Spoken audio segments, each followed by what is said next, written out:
मधुबन के बाबा, मधुबन के बाबा मुरली वाले, आपका क्या कहना, आपका क्या कहना। ओम शांति। 19 अगस्त 2021। बाबा के महावाक्य। मीठे बच्चे, तुम सच्चे सच्चे राज ऋषि, राज योगी हो। तुम्हें राजाई के लिए पवित्र जरूर बनना है। प्रश्न, कौन सा अटेंशन राजाई के लायक बना देता है? उत्तर, अगर पढ़ाई पर पूरा पूरा अटेंशन है तो राजाई मिल जाती है। बाप जो सुनाते हैं उसे अच्छी रीति सुनकर धारण करो। बाप ने सुनाया और बच्चों ने सुना तो राजाई मिल जाएगी। अगर सुनते समय उबासी देते व झुटका खाते, बुद्धि भटकती तो राजाई गंवा देंगे। इसीलिए पढ़ाई पर पूरा अटेंशन दो। गीत, हमें उन राहों पर चलना है। ओम शांति। रूहानी बाप रूहानी बच्चों प्रति समझा रहे हैं। आज बच्चों को हठ योग और राजयोग पर समझाते हैं। बच्चों को मालूम है वह जो भी सिखलाते हैं सब है हठ योग, क्योंकि वह कर्म सन्यासी हैं। वास्तव में गृहस्थियों को हठ योग कर्म सन्यास सीखना नहीं है। वह तो है ही निवृत्ति मार्ग। वह धर्म ही अलग है। तुम्हारा धर्म देवी देवता धर्म है। जिन देवी देवताओं ने राजयोग से ही राज्य पाया है। अभी तुम राज ऋषि हो। ऋषि उन्हों को कहा जाता है जो पवित्र रहते हैं। तुम अभी पवित्र हो। अगर पवित्र ना रहे तो उनको ऋषि नहीं कहा जाता। तुम राजाई पाने के लिए पवित्र बनते हो। वह कोई राजाई पाने के लिए पवित्र नहीं बनते। तुम जानते हो कि पवित्र दुनिया में हमको पवित्र राजाई थी। भारत में ही 5000 वर्ष पहले देवी देवताओं का पूज्य पवित्र प्रवृत्ति मार्ग था। अभी पुजारी पतित बन पड़े हैं। पतित कैसे बने? 84 जन्मों का हिसाब है ना। बाप जो सहज राजयोग सिखला रहे हैं वही तुमको 84 जन्मों का हिसाब बतलाते हैं। दूसरे धर्म को सन्यास धर्म वाले क्या जाने। यह है देवी देवताओं का प्राचीन धर्म। वह है पीछे वाला धर्म। जो पास्ट हो गए हैं उनको सन्यासी समझ ना सके। तुम जानते हो हठ योग अनेक प्रकार के हैं। द्वापर से भक्ति मार्ग के साथ हठ योग शुरू होता है। अभी फिर है राजयोग। वह हठ योग जन्म बाई जन्म सीखते आए हैं। राजयोग तुम एक जन्म में ही सीखते हो। उनको जन्म बाई जन्म पुनर्जन्म लेकर हठ योग सीखना ही है। तुमको राजयोग सीखने के लिए पुनर्जन्म नहीं लेना पड़ता। यह राजयोग सिर्फ तुम संगम पर ही सीखते हो। राजाई मिल गई, स्वर्ग हो गया, फिर और सब धर्म खत्म हो जाते हैं। तुम राज ऋषि हो। राधे कृष्ण भी पवित्र है ना। कृष्ण को महात्मा भी कहते हैं। महात्मा पवित्र होते हैं। तुम भी अभी महात्मा व राज ऋषि हो। महात्मा अर्थात पवित्र, महान आत्मा। यह बातें कोई शास्त्रों में नहीं है। शास्त्र तो बाद में बनते हैं, कहानियों मिसल बैठ लिखते हैं। जो पास्ट हो जाता है वह बैठ खेल बनाते हैं, सच्चा तो नहीं है। अब बाप बच्चों को प्रैक्टिकल में पढ़ाते हैं, उनकी फिर हिस्ट्री बनाई है। यादव, कौरव, पांडव थे, जरूर संगम पर होंगे। संगम युग की हिस्ट्री बैठ बनाई है। त्योहार भी सभी संगम युग के हैं। राखी बंधन भी पवित्रता पर है, पीछे फिर उनका यादगार चलता है। यहाँ बाप भी सभी को पवित्र बनाए प्रतिज्ञा कराते हैं। सिख लोग कंगन पहनते हैं, वह भी पवित्रता की निशानी है। हिंदू लोग जनेऊ पहनते हैं, वह भी पवित्रता की निशानी है, परंतु पवित्र रहते नहीं हैं। राखी बंधवाते हैं, अर्थ थोड़े ही समझते हैं। आगे ब्राह्मण लोग राखी बांधते थे, अभी बहन भाई को राखी बांधती है, वह खर्ची देते हैं। यह सब अभी फैशन पड़ा है। वास्तव में यह है पवित्रता की बात। बाप कहते हैं, बच्चे, काम महाशत्रु है। वह ब्राह्मण लोग कोई ऐसे नहीं समझाते हैं। अभी बेहद का बाप कहते हैं, बच्चे प्रतिज्ञा करो, हम पवित्र बनेंगे, कभी विकार में नहीं जाएंगे। बुलाते भी इसीलिए हो कि आकर पतितों को पावन बनाओ।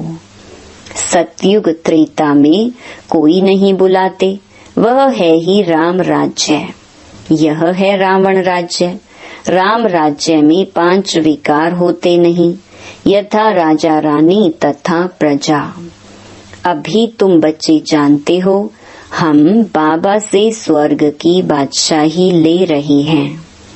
इस नरक से जाना जरूर है। बाबा आया है पावन बनाकर स्वर्ग में ले जाने। फिर तो हम क्यों नहीं पावन बने। उन्हों के हठ योग तो अनेक प्रकार के हैं। जयपुर के म्यूजियम में जाकर देखो, कितनी वैरायटी है हठ योगियों की। उनसे होता कुछ भी नहीं, सीढ़ी नीचे उतरते ही जाते। बाप ने समझाया है, भारत जब पतित बनता है, रावण का राज्य होता है, तो धरनी हिलने लगती है। सोने के महल आदि सब नीचे चले जाते हैं। महलों आदि को कोई लूटा थोड़ी है, वह तो सिर्फ मंदिरों को लूटा है। कुछ जेवर सोना आदि ले गए हैं। जेवरों का सबसे जास्ती शौक तुमको है। तुम स्वर्ग में आते ही जेवर पहनते हो, राज्य करते हो, और धर्म वाले आते ही राज्य नहीं करते हैं। तुम बेहद के बाप से स्वर्ग की बादशाही का वर्षा लेते हो। तो यह बाप बैठ समझाते हैं, गीता पढ़कर नहीं सुनाते हैं। गीता में जो कुछ लिखा है वह सब मैंने कहा नहीं है, वह तो मनुष्यों ने मेरे महावाक्यों का बाद में बैठ शास्त्र बनाया है। हमने जो तुमको सुनाया वह तुमने ही सुना और फिर जाकर राजाई की। वहाँ यह ज्ञान नहीं रहता। यहाँ तो बाप टीचर बैठ शिक्षा देते हैं। बाप तो हिंदी में ही समझाते हैं। यहाँ सब हिंदी हिंदी कहते रहते हैं ना, जो उन्हों की भाषा है। वास्तव में प्राचीन भाषा हिंदी ही है, ना कि संस्कृत। यह संस्कृत तो शंकराचार्य के बाद निकली है। जो आते हैं वह अपनी भाषा चलाते हैं। बाकी ऐसे नहीं कि बाबा ने गीता संस्कृत में सुनाई है। नहीं, गुरु नानक का अपना ग्रंथ है, उसने सिख धर्म स्थापन किया, उनको भी अवतार मानते हैं। उसमें राजाई भी होते हैं, सन्यासियों में राजाई नहीं है। बाबा ने समझाया है, बौद्ध, क्राइस्ट आदि पहले गृहस्थी आत्मा थे। अब गृहस्थी पतित आत्मा तो धर्म स्थापन कर न सके। उनमें पवित्र आत्मा आई जिसने धर्म स्थापन किया। दूसरे धर्म तो किस्म किस्म के बहुत हैं, आकर अपना छोटा मठ पंथ स्थापन करते हैं। झाड़ में भी दिखाया है ना। तो हठ योग और राज योग में बहुत फर्क है। यह बातें समझने की हैं। जिसको समझ में नहीं आती होंगी वह झुटका खाते उबासी देते रहेंगे। यहाँ तो तुमको खजाना मिलता है, बड़ी भारी कमाई है। तुम रत्नों से झोली भरते हो तो यह आंखें खोलकर सुनना होता है। झुटके खाते रहेंगे या बुद्धि बाहर भटकती रहेगी तो वह राजधानी पा न सके। तुम हो राज ऋषि, राजाई प्राप्त करने वाले। बाप राजधानी स्थापन करते हैं, श्री कृष्ण नहीं करते। कृष्ण तो बाप का वर्षा लेते हैं। अब तुम्हारा बाप है निराकार, जिससे वर्षा ले रहे हो विश्व की बादशाही का। कितना तुम साहूकार बनते हो।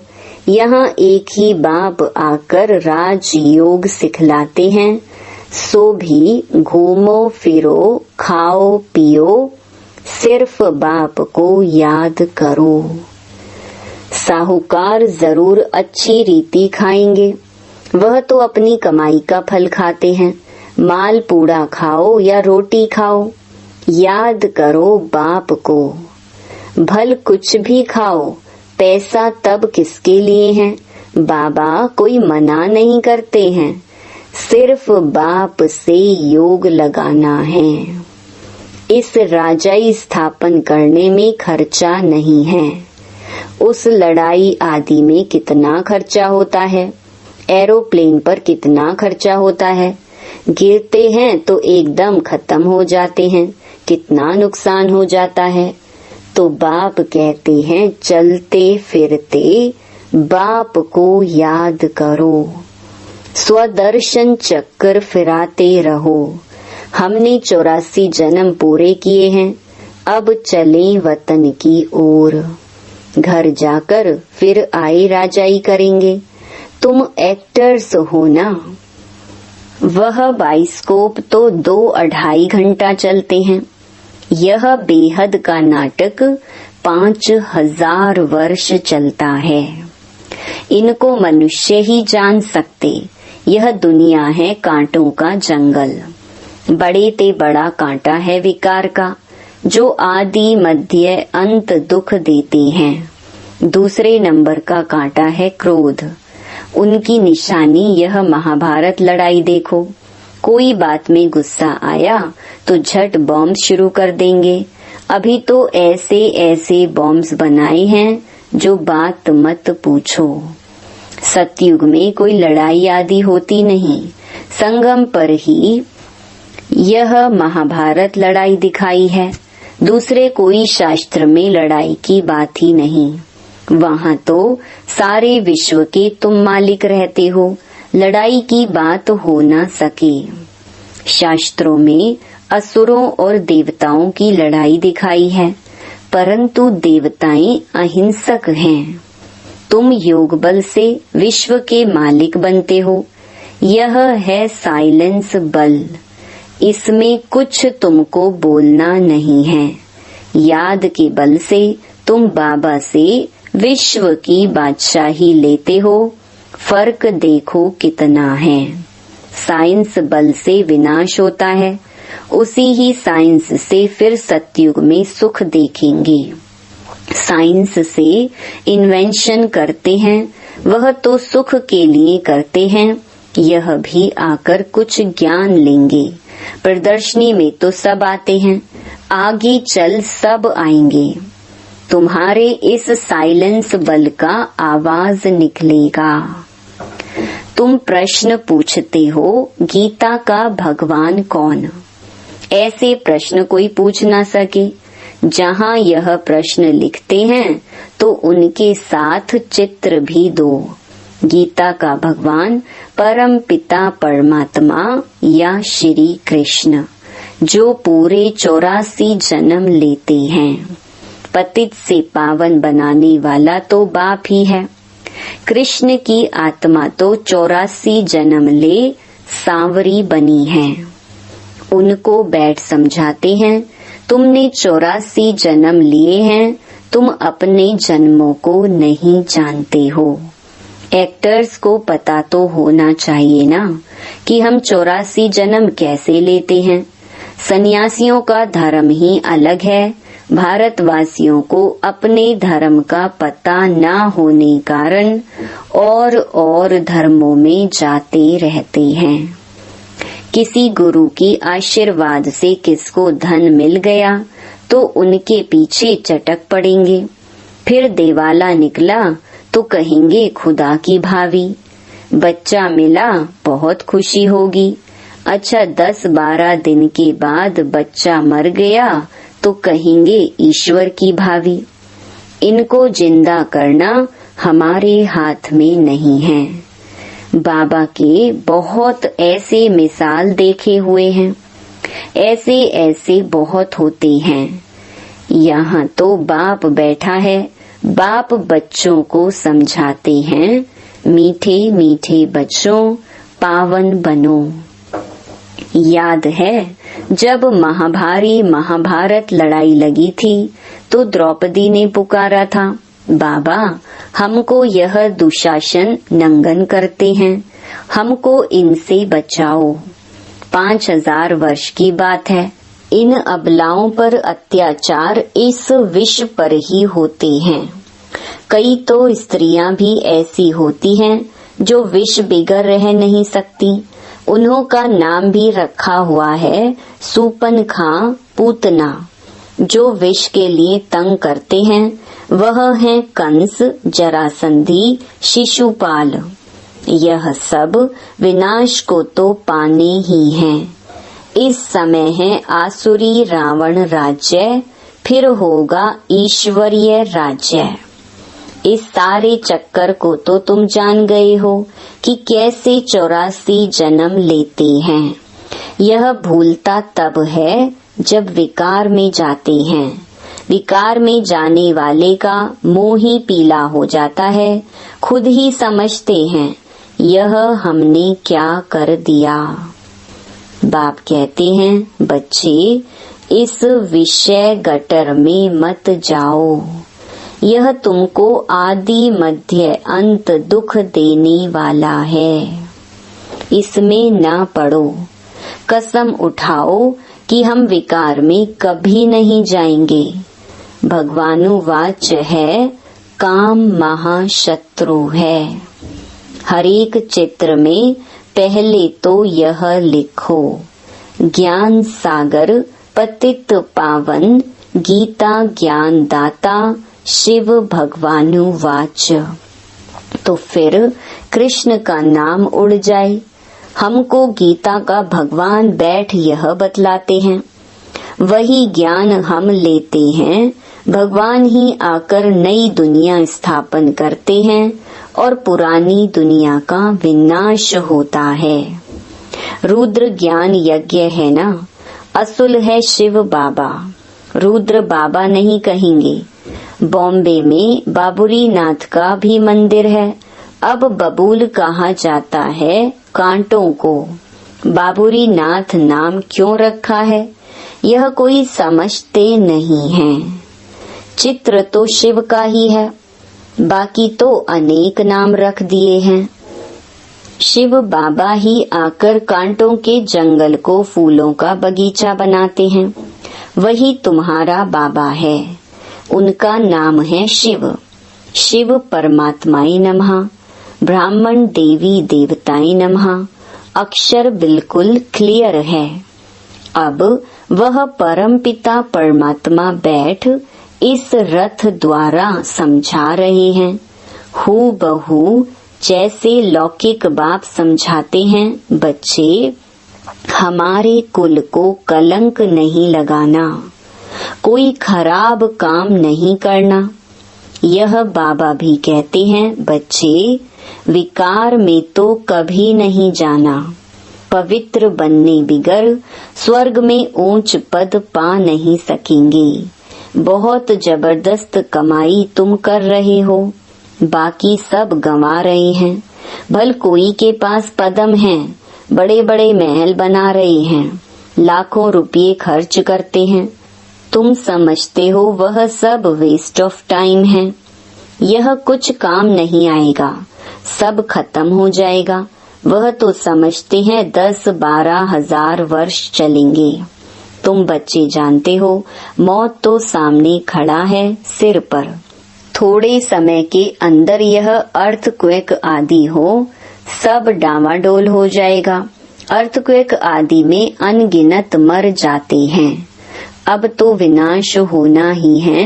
विनाश का साक्षात्कार और स्थापना का साक्षात्कार किया है, सो फिर इन आँखों से देखेंगे। भक्ति मार्ग में कितना कुछ करते, परंतु कोई वैकुंठ में जा ना सके, ज्ञान बिगर सदगति हो ना सके।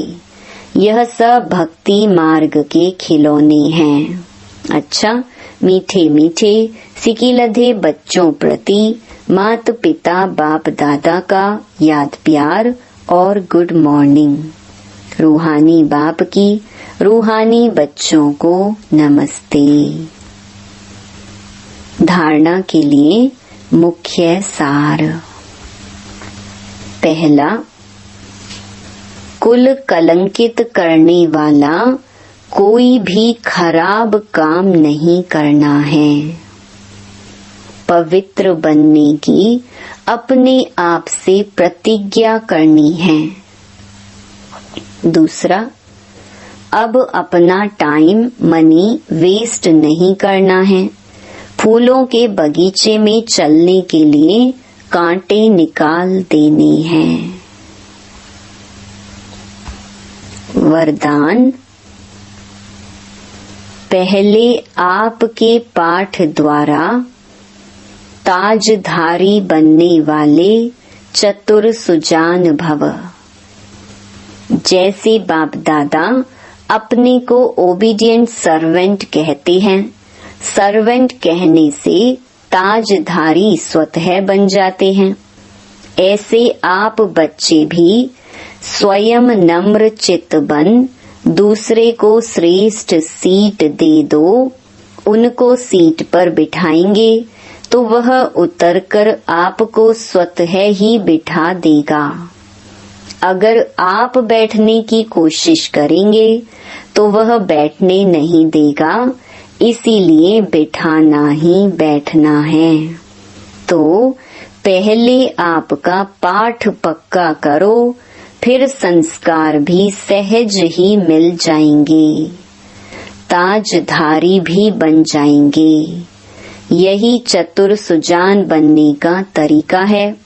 इसमें मेहनत भी नहीं, प्राप्ति भी ज्यादा है। स्लोगन। अंतर्मुखी एकांतवासी बनने वाली श्रेष्ठ आत्मा ही अव्यक्त स्थिति का अनुभव करती है। ओम शांति। मुस्कुराती मैं मुसलमणी हूँ, प्रभु प्रेम से मेरा रोशन जहां